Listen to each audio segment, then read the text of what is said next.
Hello everyone, Tim Gaming, and today I have the pleasure of bringing you another one of my slightly random videos on why you shouldn't trust games developers. And the real inspiration for this video actually came through the comments of several videos that I've done recently. The first one is why I wasn't looking forward to the Assassin's Creed 4 game coming up, and the other one was the handicap/scripting video I did this week.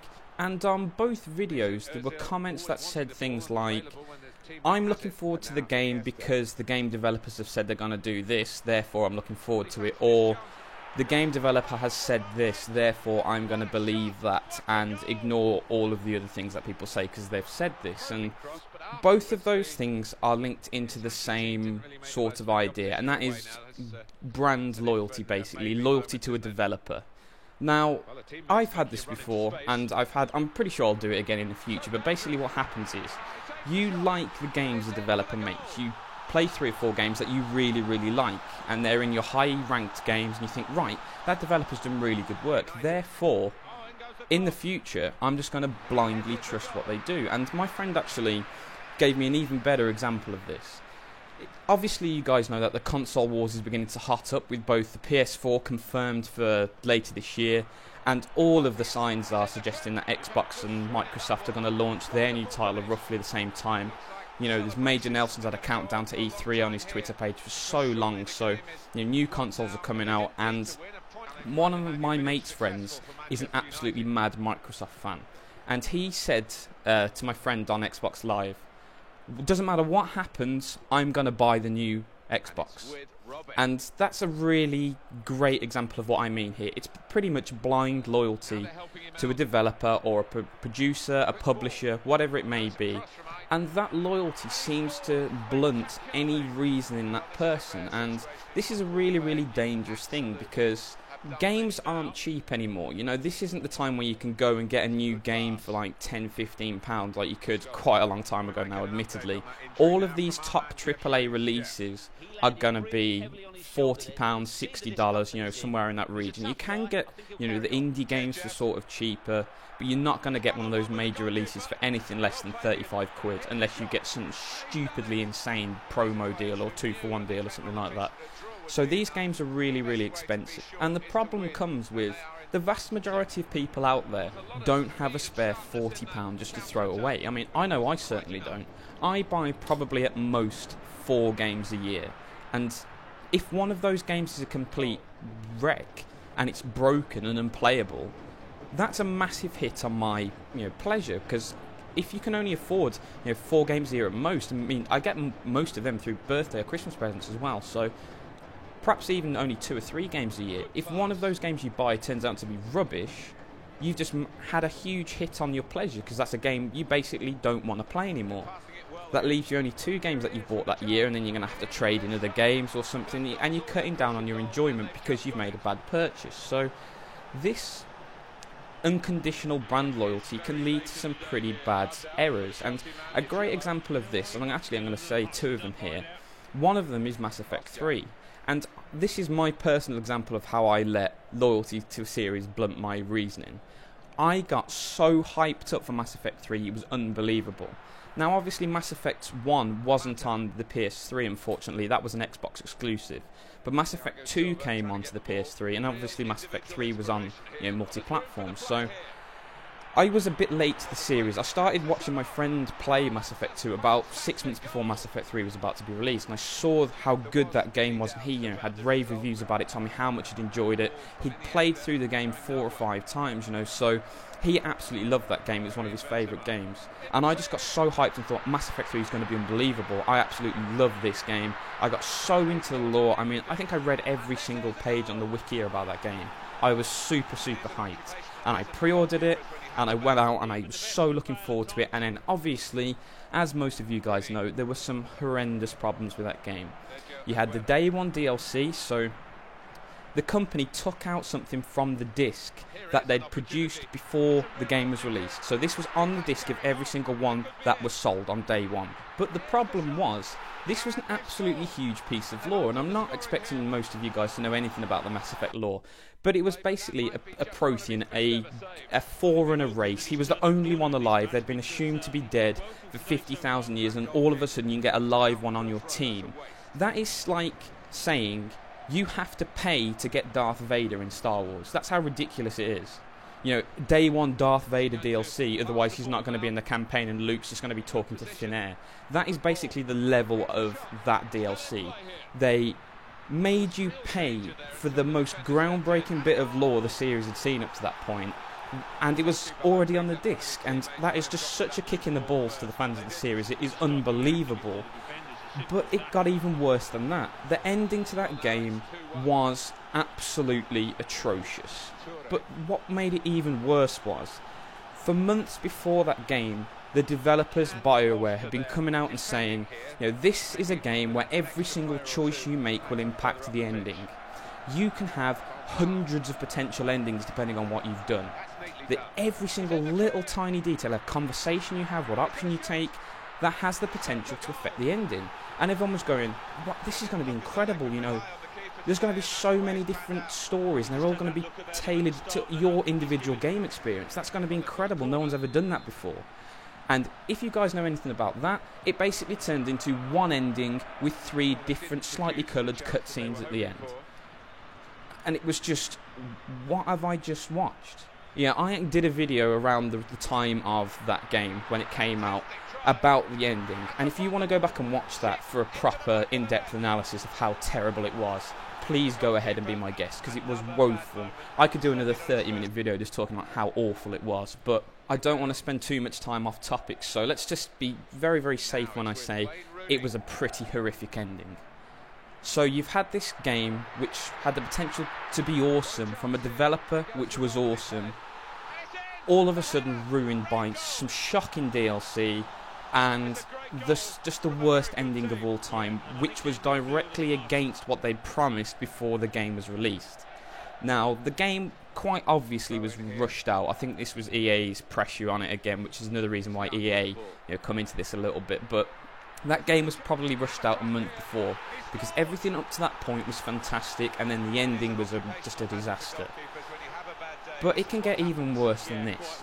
You know, whatever you say about Mass Effect 3, that game, 90% of it was fantastic. You know, the story leading up to it, apart from, say, the last 45 minutes, was brilliant. The multiplayer element was also very, very good. I mean, it's still a pretty vibrant multiplayer community a year after the game's released.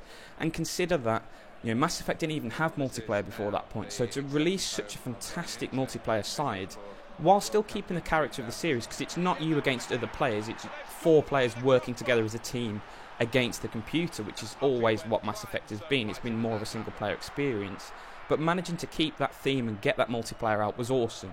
So if you've spent 40 quid on Mass Effect 3, you're going to be a little disappointed because the developers let you down, but you still have a game which is very, very playable, both single player and multiplayer.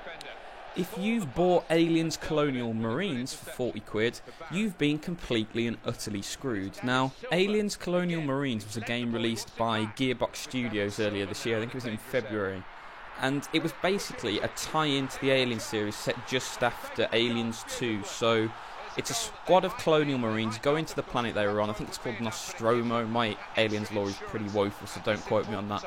But it was basically a tie-in to the series, and it was a first-person shooter in the Alien universe set just after a film, so all of the lore bells were ringing there if you were an Aliens fan. And then Gearbox got a bunch of press guys in and ran this absolutely outstanding trailer, basically. It was a game level. But what they'd done, and they didn't tell anyone this, they didn't use the game engine. They basically ran it through processors and better graphics cards and everything, and they tarted it up to the next level. So this looked absolutely stunning. And then they said, oh, the gameplay is going to look just like this. You know, this is real gameplay. So all of the press guys have sat up and gone, this looks pretty cool. This, you know, the graphics look awesome. Gameplay looks pretty solid. You know, this is going to be a good game. And they went out and they reported it. You know, Aliens Colonial Marines looks promising. Based on these early reviews and the fact that obviously it's an Aliens game, if you're a fan of that, you're going to get this game regardless because it looks awesome. the pre-orders absolutely flooded into Steam, to GameStop, Game, wherever it was. And this was, I think, top of the Steam bought list before it was actually released. In the week upcoming, the number of pre-orders of this game put it to number 1 in the Steam list. And I'm 99% certain, I think I heard Total Biscuit say it, and he's, he never says anything wrong. He's so accurate with his sources, I fully trust his words. So that is insane how popular that game was before it was even released. Now, the problem with it was, it got absolutely, completely and utterly panned by every single critic out there. This game is broken. The gameplay graphics are just terrible, because like I said in the press trailer, they'd really made it look fantastic and said this is what the game's going to look like. In practice it looks awful. It looks like a mid-90s game, and it really is terrible. When you look at how good games like Crysis 3 look on PC, or even like Crysis 1 and 2, those are old games now and they look absolutely stunning. Like games like Uncharted, Killzone, good graphics are not uncommon now. In fact, they're expected. This game just looks shocking, absolutely shocking. And the AI is the derpiest AI you've ever seen. You get aliens headbanging into walls, just ignoring the players altogether, or all of a sudden they'll just be standing there and gank you and one-shot you and be like, what's happened there? So you've got incredibly derpy AI, terrible graphics. The multiplayer is completely and utterly broken as well. Basically, it works out that there's a class of alien called the Spitter, which, just like the name suggests, they spit acid at you, and if you get the full alien team set up as them, they are pretty much undefeatable. So the multiplayer is broken, the single player is useless, and you've just spent £40 on that game, or even more if you got a bad deal. So these two examples go to show why you shouldn't just unconditionally be loyal or take a developer's word at first glance and go out and risk your money on their promises, because I've shown you two examples here of how developers have quite convincingly missed what they promised before the game was released. And if you'd just gone out there and loyally gone, oh, it's a Mass Effect game, therefore I'm going to buy it regardless, which is pretty much what I did, or like the Aliens Colonial Marines, where the pre-release stuff looked so promising, and the fact that it was tied into the Aliens franchise encouraged people to just pre-order it like crazy, and then it turns out to be complete garbage. It's just not worth the risk. And I see so many people beginning to do this in, like, especially in regards to Assassin's Creed. I saw one comment in particular that said, yeah, the previous games have sort of drifted away, but Ubisoft have said that they're going to be going right back to roots for this game, so I'm going to get it because it looks good. And it's like, no, that's completely wrong. If the last 2 or 3 games are getting further and further away from the original, what evidence do you have to say that this game is going to be? It might be, but that's the thing. If you just wait until the game's released, look at a couple of reviews, see what it says, perhaps watch a few videos on YouTube and then go, yeah, it does look pretty good actually, I'm going to buy it. That's fine. And I'm not saying the new Assassin's Creed isn't going to be fantastic, but the reason why I'm not looking forward to it is because there's no hard evidence to suggest it's going to be good based on what I know. And it might turn out to be excellent, and if it does, I'll be thrilled because I'm a huge Assassin's Creed fan. But that brand doesn't warrant my unconditional loyalty anymore. It's shown through the last couple of games it's released that it's getting further away from what I enjoyed. And until it shows me in a concrete way that it's going back to what I liked through a new game and all of the reviews of that new game and the videos I watch and all the articles I read, then I'm not going to give them a penny of my money. And this is what I want to get across to you guys.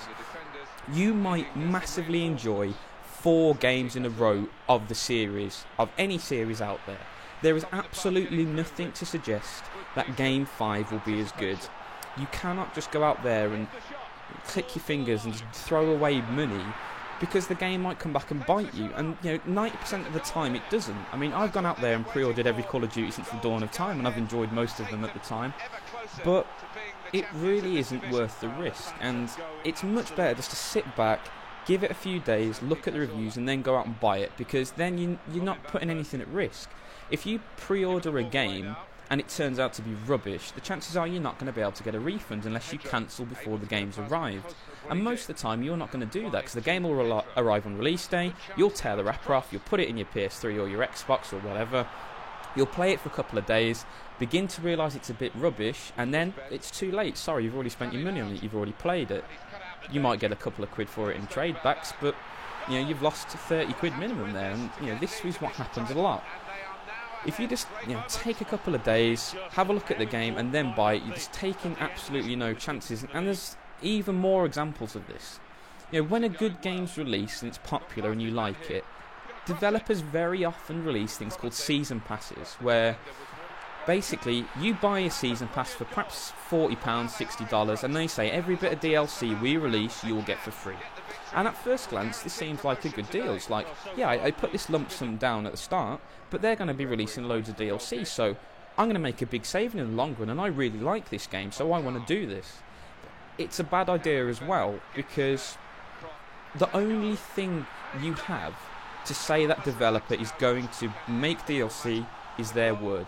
Now, they might make 1 or 2 pieces and sell them for £10, but if you've put 40 quid down and then they suddenly decide, no, we're actually quite happy with how this game's turned out, we're going to move on to our next project now and we're not going to make any more DLC, you've just lost money. And you might really, really love a game, but that's not more reason to throw more money after it. If the DLC comes out and you buy them individually, that's fine, but there's one reason why I haven't bought the Black Ops 2 Season Pass, and I absolutely love Black Ops 2, and I've bought the DLC that's already come out. Chances are I'm going to buy the Custom Class DLC and the new DLC that's coming out quite soon, actually, I think within a month. The chances are I'm going to buy that as well. But I am not going to buy that Season Pass, because there is absolutely no guarantee that Treyarch are going to develop enough DLC to cover the cost.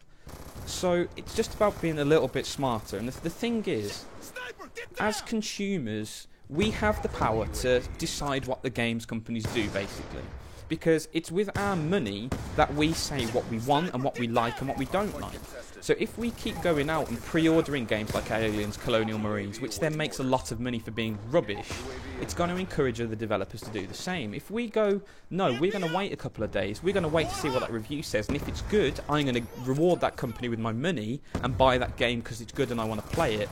And if it turns out to be bad, I'm going to say, no, we're not going to let you get away with that. We're going to go out there and buy the good games. And we're at the stage now where there are so many good games out there. There's no excuse to be playing bad ones. It doesn't matter what genre you like, sport, action, indie, RPG, anything.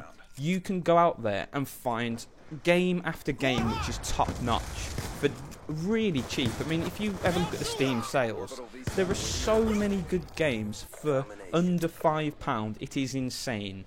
There is no reason to go out and risk 40 quid on a brand new release which might turn out to be rubbish, where you can go out there and find excellent games for much cheaper. So the moral of this story, and I'm not pretending to be preaching here, because I've made exactly the same mistakes as I'm sure many of you out there have made, and I gave an example earlier with Mass Effect, and I don't want other people to be burnt, because like I mentioned earlier, Mass Effect's still a playable game. I got many hours of fun out of that, apart from the shocking ending. But if you bought Aliens Colonial Marines, that game's unplayable. It's going to rot on your shelf for the end of time now. And 40 quid is not a small amount of money to throw away and nothing. And if we keep doing it on these terrible games, games companies are going to keep making these shoddy materials and just tarting them up for the prequels and the trailers, and just keep getting money for it, because there's no incentive to make a good game if you can rush a game out in 3 months and make exactly the same amount of money. So guys, I really hope you've enjoyed the video, and I'd be absolutely thrilled to read your guys' comments, because I know I've covered a lot of information today, and I'd be very interested to hear what you have to say over all the different bits. But once again, thank you so much for listening. I really hope you've enjoyed the video, and as always, have a great day.